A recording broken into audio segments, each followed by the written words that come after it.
If you started making sourdough and you want to know how to get your starter to double in peak, this video is for you. We have our starter here. This is fresh out of the fridge. Last time I fed this was a week ago when I baked a loaf. I have this container here. I got this from IKEA, highly recommend because it's got all these markings here and you can see when your starter is double in peak. Double in peak essentially means that you're getting the volume of your starter to double in size. Put your starter into your other container and record what weight that is. So I've got 80 grams here. That tends to be the amount I always maintain. I always have 80 grams in that little jar in the fridge, and that's all you really need. If you're baking 1 to 2 loaves a week, that's perfectly fine. And now we're gonna feed it. I like to do a blend of strong white flour and dark rye flour. Dark rye flour is like a superfood for your starter. It will give it a nice earthy taste as well, and it will really get it to double in peak a lot quicker than just using strong white. We're gonna feed our starter on a 1-1-1 basis. That means we have 80 grams of starter and we're gonna feed it with 80 grams of flour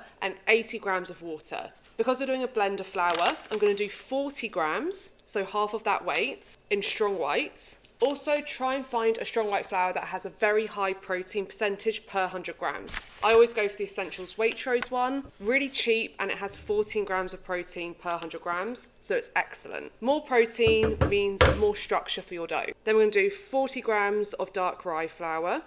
And if you know me, I'm quite relaxed with measurements. If it goes over, that'll be fine. But with starter and sourdough, it's the one thing that I do measure accurately. Into this, we're gonna add 80 grams of lukewarm water. I just use tap water.